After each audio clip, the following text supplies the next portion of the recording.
Imagine your local justice system feels just completely broken.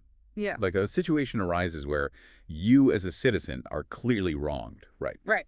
And the standard playbook says, you hire a lawyer, you file a formal complaint, maybe you write a letter to the local paper. Yeah. You just brace yourself for years of quiet behind closed doors litigation. It's a very predictable, sterile process. Exactly. It's just waiting rooms and endless paperwork.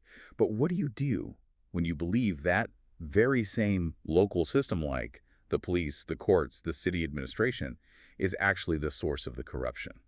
That's a terrifying position to be in. It really is. Yeah. Like, what happens when filing a standard complaint to the city feels like handing a burglar the keys to your own house?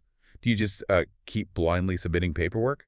Or do you head into the recording studio, get behind a mic, and drop a viral hip-hop track? Which is definitely a massive departure from standard municipal grievance procedures. I think we can agree on that.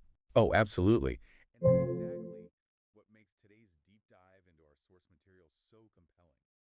We're looking at a stack of sources today that is just incredibly unique. It really is. Yeah, like on one side of the desk, we have these formal legal grievances, official Freedom of Information Act requests, the FOIA logs, and verbatim transcripts from local city council meetings. And they are all Bates stamped. Which is actually a crucial detail here. For anyone unfamiliar with the term, Bates stamping is this sequential numbering system used in formal legal discovery. Right, it's how they organize the mountains of paper. Exactly. When you Bates stamp a document, you are officially locking it into the legal record. So by presenting Bates stamp documents, the individual at the center of our sources is signaling that, these aren't just loose papers. He has forced the city to officially acknowledge these records. Proving they're authentic. Right, and preventing the administration from ever denying their existence later on.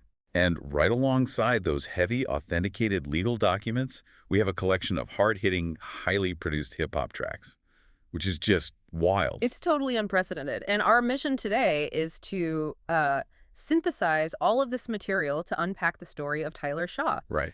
He's a lifelong resident and former youth sports coach in the city of Dixon, who also produces music under the aliases T. Shaw or Darkside Dixon. Okay.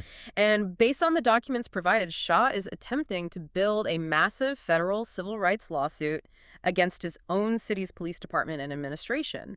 And he's doing it by weaponizing both those public records and his music to force public accountability. It's just a fascinating strategy. Yeah. But before we trace the timeline of how this local dispute mutates into a federal civil rights claim, we do need to set some clear parameters for this deep dive. Yes, absolutely. We have to stay upfront that the claims contained in these sources are explosive. I mean, they are highly critical of local law enforcement and city officials. Yeah, detailing alleged corruption, cover-ups, and systemic negligence. Right.